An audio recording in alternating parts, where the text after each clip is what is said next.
باللہ من الشیطان الرجیم بسم اللہ الرحمن الرحیم۔ شیعہ شناسی میں کل ہم نے گفتگو کی تھی ظواہر قرآن کے متعلق۔ آج بھی اسی سلسلے میں ہماری بات ہوگی کہ ظواہر قرآن حجت ہیں، اور چلتے چلتے ہم لوگوں نے کل ایک حدیث جو جناب زلالہ سے تھی، جنہوں نے وضو کے متعلق امام جعفر صادق علیہ السلام سے ایک مسئلہ دریافت کیا تھا کہ جو ہم سر کے کچھ حصے پہ مسح کرتے ہیں اس کی دلیل کیا ہے۔ تو امام جعفر صادق علیہ السلام نے قرآن کی آیت پڑھی کہ وَامْسَحُوا بِرُؤُوسِكُمْ، صحیح ہے، تو کہا کہ وَامْسَحُوا فعل امر ہے اور یہ متعدی ہوا ہے حرف جر کے ذریعے۔ اگر بنا حرف جر کے متعدی ہوتا، صحیح ہے، تو پورے سر کا مسح کرنا ضروری ہوتا، لیکن حرف جر کے ذریعے متعدی ہوا ہے تو بات تبعیض پہ دلالت کرتا ہے، اس لیے بعض حصے کا مسح کرنا ضروری ہوگا۔ اور یہاں اس سے سمجھ میں آتا ہے کہ ظواہر قرآن کیا ہیں؟ حجت ہیں، کیونکہ اگر ظواہر قرآن حجت نہ ہوتے تو امام اس طرح کی دلیل کیوں؟ اور ایک اور دلیل ہم نے اس سے پہلے دی تھی، کیا تھی وہ یاد ہے؟ ایک دلیل اور دی تھی ہم نے، تو نہیں، ظواہر قرآن حجت ہیں کہ ائمہ علیہ السلام نے فرمایا ہے کہ جو ہماری حدیث قرآن سے ٹکرا جائے تو اسے رد کر دو، اسے چھوڑ دو۔ تو اگر ظواہر قرآن حجت نہ ہوتے تو ہم کیسے تطبیق کر سکتے تھے ائمہ کی حدیث کو؟ صحیح ہے، یہ دو باتیں یاد آئیں کہ نہیں یاد آئیں؟ تو آج ہم لوگ آگے اس سے بڑھتے ہیں۔ کیا کہہ رہے ہیں؟ امام جعفر صادق علیہ السلام نے اپنے فرزند جناب اسماعیل سے یہ فرمایا ہے کہ جب مومنین تمہارے پاس آ کر کسی چیز کی گواہی دیں تو اسے قبول کر لو۔ اور اس کے بعد آپ نے یہ آیا یؤمن باللہ و یؤمن للمؤمنین سے استدلال فرمایا کہ یؤمن باللہ کہ وہ اللہ پر ایمان لاتا ہے، وَيُؤْمِنُ لِلْمُؤْمِنِينَ اور مومنین پر بھی کیا رکھتا ہے؟ وہ یقین رکھتا ہے۔ تو کہا کہ اگر کوئی مومن تمہارے پاس آ کر گواہی دے رہا ہے تو اس پر کیا کر لو؟ اس کی گواہی کو قبول کر لو۔ استدلال میں کون سی آیت پیش کی امام نے؟ یہ یؤمن باللہ وَيُؤْمِنُ لِلْمُؤْمِنِينَ 3 نمبر پہ آئیے، سورہ توبہ کی 61 نمبر کی آیت ہے یہ۔ تو اس سے سمجھ میں آتا ہے کہ ظواہر قرآن کیا ہیں؟ حجت ہیں، ورنہ امام اس آیت سے استدلال نہ فرماتے۔ اس کے علاوہ دیکھیں، اسی طرح آپ علیہ السلام نے چغل خور کی بات قبول نہ کرنے کے لیے، چغل خور تو سمجھتے ہیں نا، یا ایھا الذین آمنوا ان جاءکم فاسق بنبأ فتبینوا کہ اے ایمان لانے والو اگر کوئی فاسق تمہارے پاس آئے تو اس خبر کی کیا کرو؟ پڑتال کرو، صحیح ہے۔ 4 نمبر کا حاشیہ کیا کہہ رہا ہے؟ سورہ حجرات آیت نمبر 6 سے استدلال فرمایا ہے، کس میں؟ کہ اگر کوئی چغل خور آ رہا ہے تو اس کی بات کو قبول نہ کرو۔ کیوں؟ قرآن کہہ رہا ہے جاءکم فاسق بنبأ فتبینوا، یعنی اس کی خبر کو ہمیں بعینہ قبول نہیں کر لینا ہے۔ تو کہہ رہے ہیں اس کے علاوہ بھی بہت سے نمونے موجود ہیں۔ تو اب سمجھ میں آیا، اگر ہم آپ سے کہیں کہ ظواہر قرآن حجت ہیں، اس حوالے سے کچھ نمونے پیش فرمائیں تو یاد رہے گا کچھ باتیں، ٹھیک ہے۔ جناب اسماعیل سے مومن کی گواہی قبول کرنے کے لیے امام جعفر صادق علیہ السلام کا ارشاد فرمانا، وَيُؤْمِنُ بِاللَّهِ وَيُؤْمِنُ لِلْمُؤْمِنِينَ سے استدلال کرنا، چغل خور کی بات کا قبول نہ کرنا، اور یا ایھا الذین آمنوا ان جاءکم فاسق بنبأ فتبینوا سے آپ نے استدلال فرمایا۔ اور کل جو ہم نے 2 باتیں پڑھی تھی، مسح والی آیت اور حدیث کی تطبیق والی آیت، تو 4 شاہد ہمارے پاس موجود ہیں کہ ظواہر قرآن کیا ہیں؟ حجت ہیں۔ پھر اس کے علاوہ اور کیا حجت ہے، اور کیا دلیل ہے ہمارے پاس؟ قرآن کہہ رہا ہے لعلکم تعقلون، اس پر تم غور کرو، فکر کرو. اگر ظواہر قرآن حجت نہ ہوتے تو کہاں سے غور و فکر کرنے کی نوبت آتی. اس میں ایک بات کل ہم نے اور پڑھی تھی، کس کے بارے میں؟ اخباریوں کے بارے میں. اخباریوں کا ہم سے کیا اختلاف ہے؟ وہ اپنی رائے کو پیش کرتے ہیں. نہیں، اخباری اپنے رائے کو نہیں پیش کرتے. اخباریوں کا کہنا ہے کہ آیت کی تفسیر میں جو ائمہ کی احادیث ہیں وہی ہمارے لیے حجت ہیں. ہم اس کے الفاظ کا ترجمہ نہیں کرنے جائیں گے، ہم اس کو سمجھنے کی کوشش نہیں کریں گے. اماموں نے اس آیت کے بارے میں کیا کہا ہم اسے قبول کریں گے. صحیح ہے. تو ہم نے اس کی رد میں کیا پیش کیا تھا کہ امام خود فرما رہے ہیں کہ ہماری آیتوں کو کہاں، ہماری حدیثوں کو کہاں چیک کرو؟ قرآن سے چیک کرو.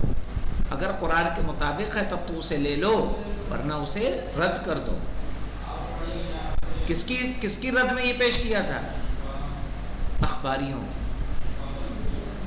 ٹھیک ہے کہ آپ اگر قرآن کو سمجھنے کے لیے صرف اور صرف امام کی حدیث پر منحصر ہیں تو امام خود کیا فرما رہے ہیں کہ ہماری حدیثوں کو کیسے چیک کرنا ہے؟ قرآن سے چیک کرنا ہے. ٹھیک ہے، یہ کل کی گفتگو میں ہمارے تھا.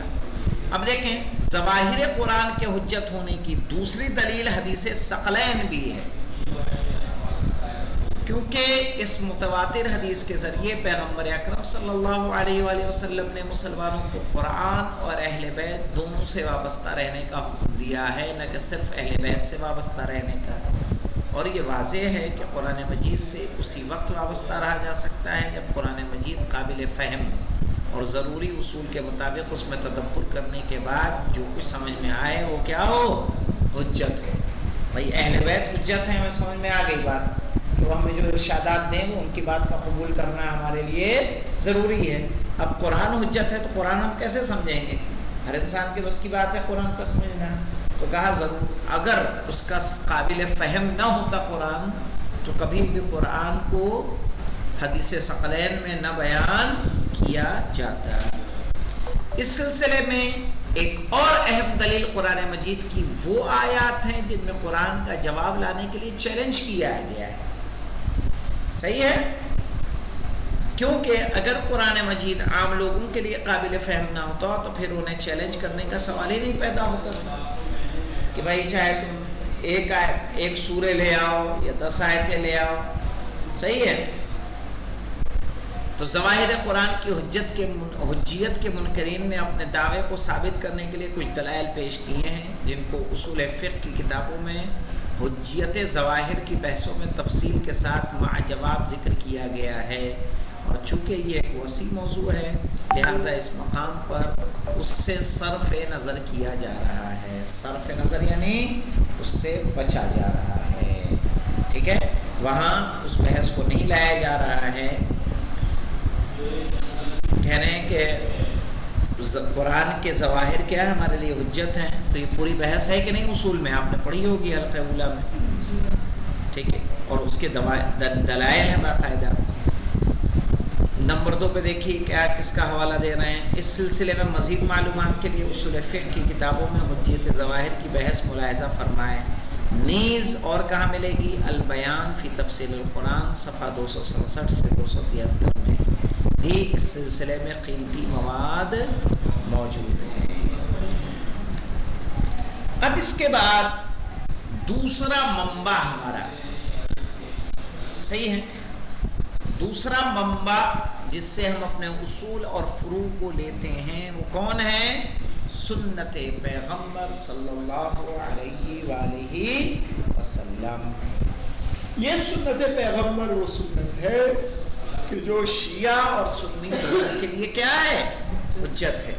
اس میں کوئی کسی سے جدا نہیں ہے. قرآن کو بھی سب مانتے ہیں، سنت پیغمبر صلی اللہ علیہ وآلہ وسلم کو بھی سبھی مانتے ہیں. آئیے دیکھتے ہیں، سب سے پہلے جاننے کی کوشش کریں گے کہ سنت کا سے مطلب کیا ہوتا ہے، سنت کہتے کس کو ہیں، سنت سے مراد کیا ہوتا ہے. کہہ رہے ہیں لغت میں سنت کس کو کہتے ہیں؟ روش سمجھ رہے ہیں؟ طریقہ یا انداز. لغت میں کسی طریقہ، کسی روش، کسی انداز کو کیا کہا جاتا ہے؟ سنت کہا جاتا ہے. اور فقہا کی اصطلاح میں معصوم علیہم السلام کے قول اور فعل اور تقریر. قول کس کو کہتے ہیں؟ قول اسے کہتے ہیں جو ائمہ نے معصومین نے فرمایا ہے، جو ان کے بیانات ہیں، جو ان کے اقوال ہیں. اور فعل کس کو کہیں گے؟ فعل کہیں گے جو ائمہ نے معصومین علیہ السلام نے کسی کام کو انجام دیا ہے، وہ کیا ہوتا ہے؟ ان کا فعل ہوتا ہے. تقریر کیا ہوتی ہے؟ تقریر ہوتی ہے کہ جب انسان کوئی کام معصوم کے سامنے پیش کر رہا ہو، انجام دے رہا ہو اور معصوم خاموش رہے، تو وہ کیا ہوتا ہے؟ تقریر ہوتا ہے. چونکہ وہ حجت خدا ہے، اس لیے اسی وجہ سے چونکہ قول معصوم، فعل معصوم، تقریر معصوم کیا ہوتی ہے؟ حجت ہوتی ہے. اس بنیاد پر کیا امام حسین علیہ السلام یزید کی بدعمالیوں، بددینی، اس کی فسق و فجور، اس نام پہ کہ وہ خلیفہ رسول ہے، خاموش رہتے تو اس کا یہ عمل کیا قرار پا جاتا؟ مسلمانوں کے لیے حجت قرار پاتا. آج کا ایک مقرر ممبر پہ بیٹھتا اور کہتا کہ یزید غلط تھا، تو اس وقت جو صحابہ موجود تھے، خود حضرت حسین رضی اللہ تعالی عنہ موجود تھے، بولتا کہ نہیں بولتا؟ تو وہ بولے کیوں نہیں؟ خاموش کیوں رہے؟ سمجھ رہے ہیں؟ تو اس لیے بھی غلط کو غلط کہنا امام کے لیے کیا ہے؟ فرض میں آتا ہے. تو کہہ رہے ہیں فقہا کی اصطلاح میں معصوم کے قول، فعل اور تقریر یعنی خاموشی کے ذریعے کسی چیز کی تائید کرنا کو سنت کہا جاتا ہے. اس بنا پر حضرت صلی اللہ علیہ وآلہ وسلم کی سنت سے مراد آپ کا قول، فعل اور تقریر ہے. صحیح ہے؟ اگر آپ نے کچھ کہا ہے تو وہ سنت ہے، آپ نے کچھ کام انجام دیے ہیں تو وہ ہمارے لیے سنت ہے. آپ کے سامنے کوئی کام انجام پایا ہو اور آپ خاموش رہے ہوں، وہ بھی ہمارے لیے سنت کا درجہ رکھتی ہے. شیعہ مذہب میں سنت پیغمبر اکرم صلی اللہ علیہ وآلہ وسلم عقائد، اخلاق اور احکام الہیہ کو حاصل کرنے کا دوسرا ذریعہ اور ماخذ ہے. ٹھیک ہے؟ اور اس بارے میں تمام مذاہب اسلامیہ کا اتفاق بھی ہے. یعنی جتنے بھی، چاہے حنبلی ہوں، شافعی ہوں، مالکی ہوں، حنفی ہوں، دیوبندی ہوں، بریلوی ہوں، اہل حدیث ہوں، سلفی ہوں، سب کیا ہیں؟ متفق ہیں کہ جس طرح سے قرآن حجت ہے ویسے ہی سنت پیغمبر حجت ہے. اگرچہ حدیث نبوی کے راویوں کے شرائط، ہاں مولانا، جن لوگوں نے روایت کی ہے، راویوں کے شرائط یا سنت نبوی حاصل کرنے کے راستوں کے بارے میں قدر اختلاف پایا جاتا ہے. بھائی کن راویوں کی حدیث قبول ہوگی، اس کے پیمانہ ہمارے ہاں تھوڑا جدا ہے، ان کے ہاں کچھ الگ ہے. اسی طرح سے سنت نبی کہاں سے لی جائے، کیسے لی جائے، اس میں اختلاف پایا جاتا ہے. لہٰذا اگر کسی معتبر ذریعے سے کوئی ایسی حدیث نقل ہو جس میں رسول اکرم صلی اللہ علیہ وآلہ وسلم کا قول، فعل یا تقریر موجود ہو تو شرعی لحاظ سے کیا ہوگی؟ حجت ہوگی. کیا مطلب؟ معتبر ذریعے سے یعنی جو راوی ہیں وہ راوی کیا ہو؟ ثقہ، حدیث کیا ہو؟ صحیح ہو. عقلی دلیلوں کے علاوہ خود قرآن مجید بھی سنت نبوی کے حجت ہونے کی دلیل ہے. مثال کے طور پر مندرجہ ذیل آیات ملاحظہ، وَأَنزَلْنَا إِلَيْكَ الذِّكْرَ لِتُبَيِّنَ لِلنَّاسِ مَا نُزِّلَ إِلَيْهِمْ وَلَعَلَّهُمْ يَتَفَكَّرُونَ. رسول کو کیا حکم دیا؟ وانزلنا الیک الذکر، کہ ہم نے آپ کو قرآن عطا کر دیا. ذکر سے مراد کیا ہے یہاں؟ قرآن. لتبین للناس، تاکہ آپ اس کو لوگوں کے لیے کیا کریں؟ بیان کریں. ما نزل الیہم، جو کچھ ان کے لیے اس میں نازل کیا گیا ہے. لعلہم یتفکرون، شاید کہ کیا کریں؟ غور و فکر کریں. اور ہم نے آپ کی طرف ذکر کو نازل کیا ہے تاکہ کچھ ان کی طرف نازل کیا گیا ہے، جو کچھ ان کی طرف نازل کیا گیا اس کی وضاحت کر دیں، اور شاید وہ لوگ غور و فکر کر سکیں. اس آیہ کریمہ کے مطابق احادیث نبوی قرآن مجید کے معنی و مفاہیم اور اس کے مقاصد بیان کرتی ہے. اور یہ واضح ہے کہ قرآن مجید کے معنی و مفاہیم کا مقصود وہی ہے جو نزول قرآن کا مقصد ہے، یعنی بشریت کی ہدایت. لہذا سنت نبوی بھی قرآن مجید کی طرح کیا ہوگی؟ حجت ہوگی. صحیح ہے. ابھی دوسری، تیسری، چوتھی، پانچویں حدیث انشاءاللہ ہم لوگ کل پڑھیں گے.